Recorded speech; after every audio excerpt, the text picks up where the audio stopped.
Hello and welcome to my video. Today I'm just going to talk about the Arizona Language Development Approach, generally found in classrooms. So the first thing we want to cover are the terminologies. First one is ESL, which is English as a Second Language. That teaches English while still teaching students about their native language, the use of their second language, Bilingual teaches students the two different languages as a balance. So you're learning both, but one is not greater than the other. Sheltered English is used as a way of making the academic instructions understandable for students who are in ELL, or they are ELL. Structured English immersion provides the skills needed so that way if they went into an ELL student were to go into a classroom that primarily speaks English, only English, the ELL student would be able to go in there with the resources needed to succeed. So now let's cover the 4 principles of the Arizona development approach.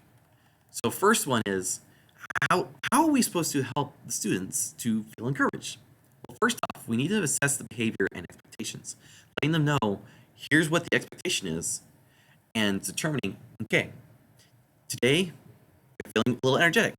This can help motivate students to, okay, we know what direction we want to go.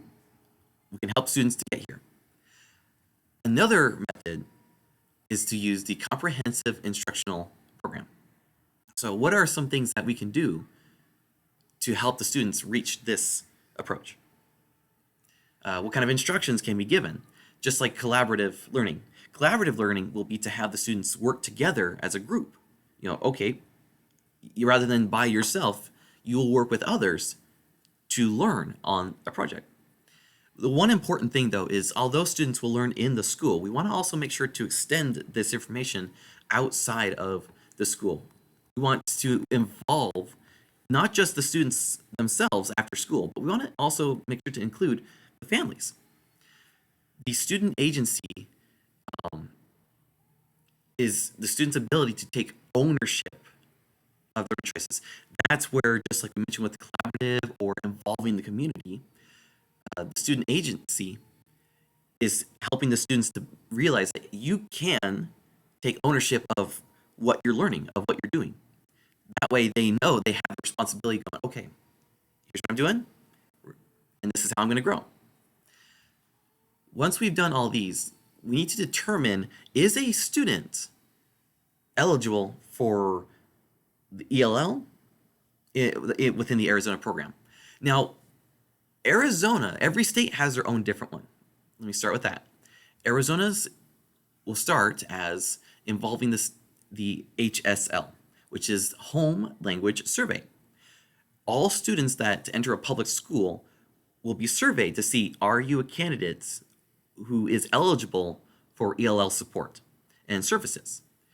Once it's been determined, the Arizona English Language Proficiency Assignment, or AZELLA, AZEL, will then determine how proficient is the student in their English language. Next, once that's been determined, is the student eligible or not?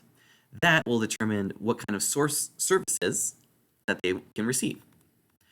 The standards are, the standards that accommodate for an ELL student are they have extended time, small group testing, using dictionary or glossaries, using bilingual word-to-word dictionary, so they have 2 dictionaries that help them to see, like, okay, here's this word, and then simplifying language test directions.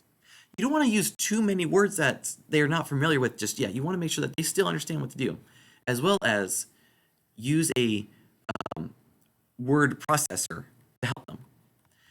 I hope that this information has been helpful in determining the terminologies in the process and the assessment and placement. I hope that this helps a lot. All right, thank you for watching my video. Take care.